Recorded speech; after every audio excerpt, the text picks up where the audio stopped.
ಇನ್ನು ಬೆಂಗಳೂರಿಗರ ಜೀವನಾಡಿ ಕಾವೇರಿ ಅದೇ ಕಲುಷಿತ ಆಯ್ತಾ ಅನ್ನುವಂತಹ ಪ್ರಶ್ನೆಗಳು ಕೂಡ ವ್ಯಕ್ತವಾಗ್ತಾ ಇದೆ. ನೋಡಿ, ಖಾಸಗಿ ಕಂಪನಿ ಮಾಡಿದಂತಹ ಎಡವಟ್ಟು, ಪೈಪ್ಲೈನ್ ಕಾಮಗಾರಿಯಲ್ಲಿ ಆದಂತಹ ಎಡವಟ್ಟು, ಯಲಹಂಕ ಬಳಿಯ ದೊಡ್ಡ ಬೆಟ್ಟದ ಹಳ್ಳಿಯಲ್ಲಿ ಆದಂತಹ ಎಡವಟ್ಟಿದು. ಕಾಮಗಾರಿ ವೇಳೆ ಕಾವೇರಿ ಪೈಪ್ಲೈನ್ ಡ್ಯಾಮೇಜ್ ಆಗಿದೆ. ಸಂಪ್ ವಾಟರ್ ಟ್ಯಾಂಕ್ಗಳಲ್ಲಿ ಕಲುಷಿತ ನೀರು ಬೆರೀತಾ ಇದೆ.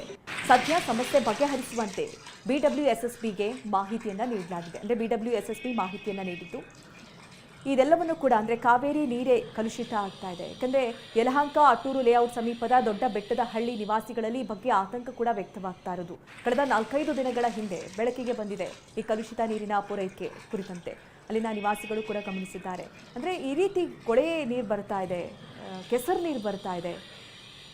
ಈಗ ನೋಡಿ, ಆಲ್ಮೋಸ್ಟ್ ಆಲ್ ಬೆಂಗಳೂರಿಗೆ ಈ ಕಾವೇರಿ ನೀರೇ ಸರಬರಾಜಾಗೋದು. ಎಲ್ಲೋ ಒಂದು ಕಡೆ ಈ ರೀತಿ ಪ್ರಾಬ್ಲಮ್ ಆಯಿತು ಅಂತ ಅಂದ್ರೂ ಕೂಡ ಹಲವು ಕಡೆಗಳಲ್ಲಿ ಇದನ್ನು ನೀರಿನ ಸಮಸ್ಯೆಯನ್ನು ಎದುರಿಸಬೇಕಾಗತ್ತೆ. ಹೀಗಾಗಿ ಆದಷ್ಟು ಬೇಗ ಅದನ್ನು ಸರಿಪಡಿಸಬೇಕು ಅನ್ನುವಂಥ ನಿಟ್ಟಿನಲ್ಲಿ ಆಗ್ರಹಗಳು ಕೂಡ ವ್ಯಕ್ತವಾಗ್ತಾ ಇದೆ.